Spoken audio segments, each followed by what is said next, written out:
Hey, it's me, Tiffany. Welcome to my channel where I share all things pregnancy and postpartum related. I am a certified birth and postpartum doula, so that means that I support women and their families on their journey from conception to postpartum.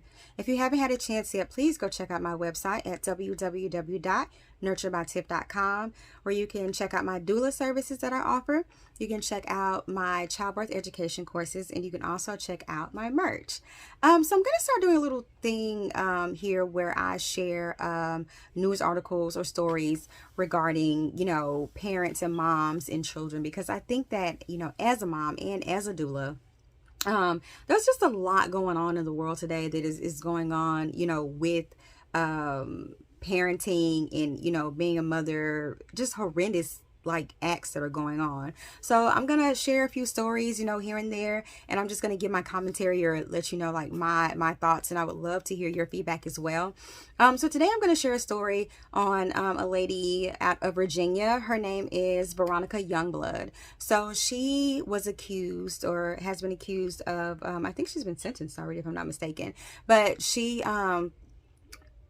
decided to take the lives of two of her children, a 15-year-old and a 5-year-old. Okay, so I'm going to share the news clip with you, and then I'm going to come back and we'll discuss it. Right? The case against a Fairfax County mother is now in the hands of the jury. Today, attorneys delivered their closing arguments in Veronica Youngblood's trial, the woman charged for shooting and killing her two young daughters back in 2018. Northern Virginia Bureau reporter Drew Wilder has been tracking this emotional trial very closely. He's joining us now live with today's developments. Drew, tell us about what you saw and heard today.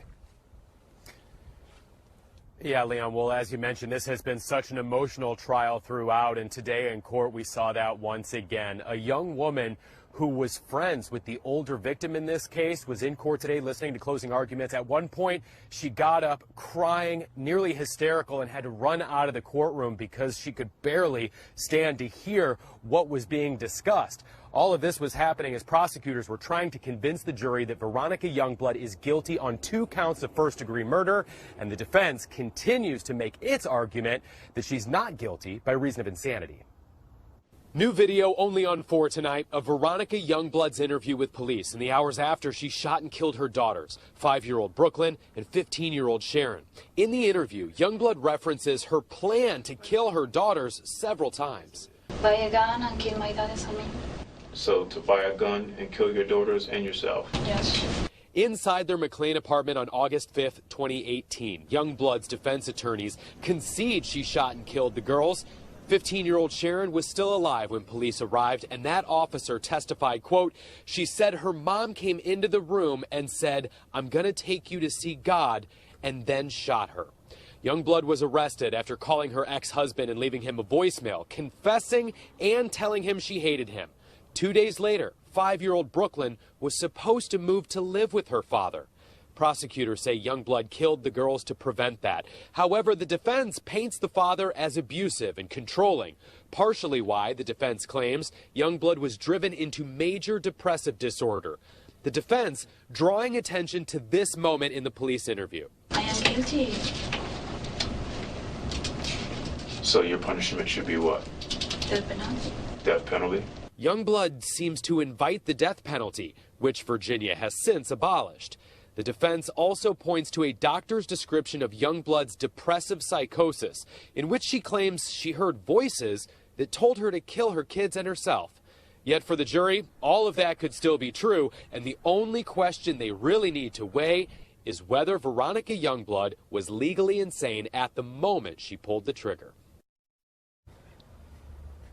If convicted, Veronica Youngblood faces a potential life in prison sentence. And if she's found not guilty by reason of insanity, it's still very unlikely that she would be a free woman. She would then be evaluated by 2 state doctors and probably sentenced to a life term in a inpatient state mental institution, Leon. Just heartbreaking at every single facet of that story and every development there. Thank you, Drew. Drew Wilder reporting live for us. All right, so that was the story. I'm just going to start out by saying this. The fact that you can take your children's lives, and you can tell from the story that the 15-year-old was horrified. I mean, as a child, I can only imagine like the fear that's going through your mind when you see your parent coming towards you, and this could be your last day living, and I'm pretty sure children do not think that, their parents are going to be the ones to do harm to them. And I can only imagine what those two children were feeling. They were trying to paint this picture, or they were trying to use her background, how she was raised, and like the trauma and everything that she's experienced. I feel like they were trying to use that as an excuse. I feel like a lot of us out here in the world has experienced trauma, some form of, some kind of abuse, or, in one way, shape, form, or fashion. But I do not feel like that is a means or a reason for you to take someone's life, your children's lives, because, oh, I grew up this way, or this happened to me when I was a child. So, I mean, that makes it okay.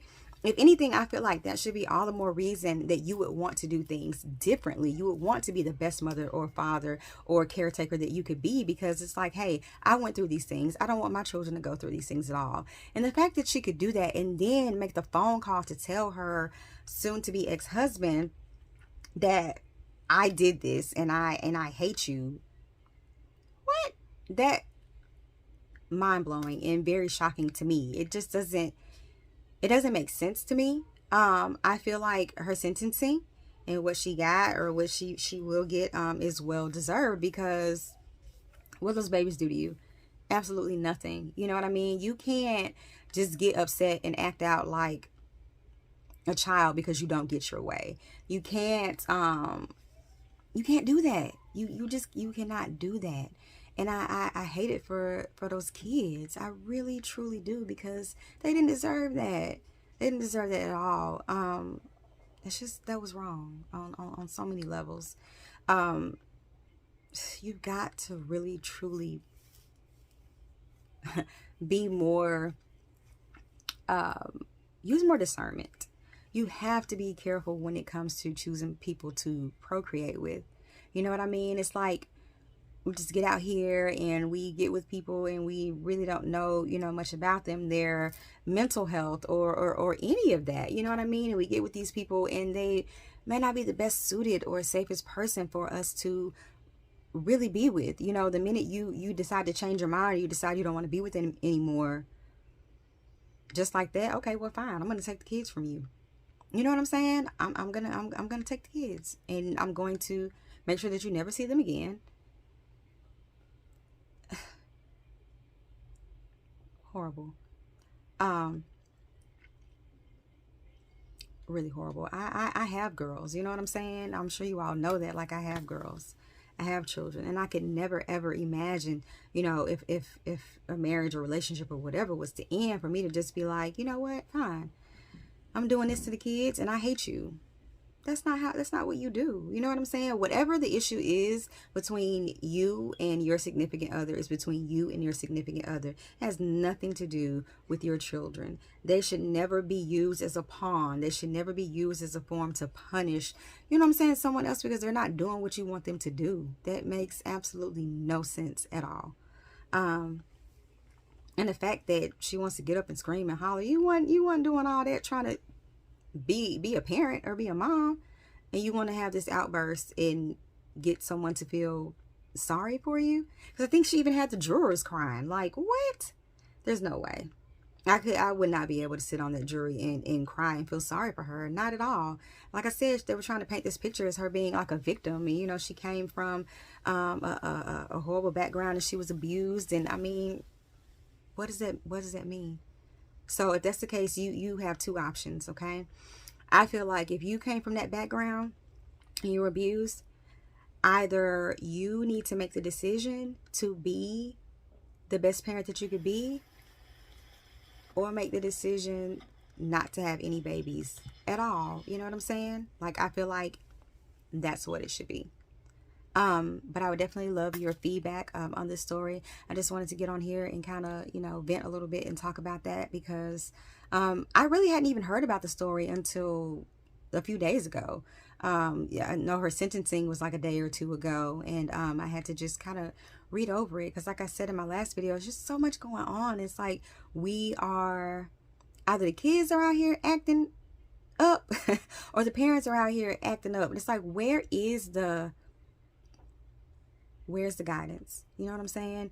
Where's the love? Where the kindness, the empathy? Like, there is none. Doesn't seem like there is none. Thank you so much for watching. All comments, feedback is greatly appreciated. I hope you have a great day. Thank you.